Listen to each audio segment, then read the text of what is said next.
Saudi আরবের রাজধানী রিয়াদের রাস্তায় এক খেজুর বিক্রেতার উপর স্থানীয় পৌরকর্মীর হামলার অভিযোগ উঠেছে। সম্প্রতি সামাজিক যোগাযোগ মাধ্যমে ছড়িয়ে পড়া একটি ভিডিওকে কেন্দ্র করে এই আলোচনা শুরু হয়। এক্সে আজল কেএসএ নামের একটি অ্যাকাউন্ট থেকে ভিডিওটি পোস্ট করার পর তা দ্রুত সাধারণ মানুষের নজরে আসে এবং ব্যাপক প্রতিক্রিয়া সৃষ্টি করে। ভিডিওতে দেখা যায় রিয়াদের একটি ফুটপাতে কয়েকজন ব্যক্তি হাতাহাতিতে জড়িয়ে পড়েছেন। তাদের পরনে ঐতিহ্যবাহী সৌদি পোশাক এবং পাশে কিছু বক্স রাখা আছে, যা ওই বিক্রেতার খেজুরের কার্টন বলে দাবি করা হচ্ছে। রিয়াদে পৌরকর্মী ও ভ্রাম্যমাণ বিক্রেতাদের মধ্যে এমন অনাকাঙ্ক্ষিত ঘটনার খবর এর আগেও গণমাধ্যমে এসেছে।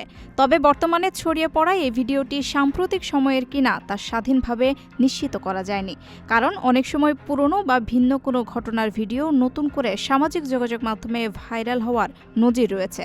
ভিডিওতে সাধারণ নাগরিকদের হস্তক্ষেপে পরিস্থিতি নিয়ন্ত্রণের চেষ্টা লক্ষ্য করা যায়।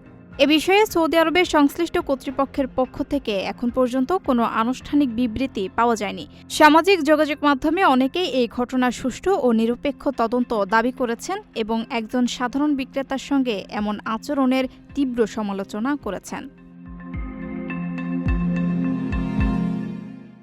আপনার স্বপ্নগুলো আকাশ ছুবে প্রবাসীর হেলিকপ্টারের মাধ্যমে। বিয়ে, জন্মদিন অথবা যে কোনো বিশেষ প্রয়োজনে হেলিকপ্টার ভাড়া করতে যোগাযোগ করুন স্ক্রিনে দেয়া নাম্বারে। প্রবাসীর হেলিকপ্টার, নিরাপদ ও সাশ্রয়ী বাহনের বিশ্বস্ত নাম।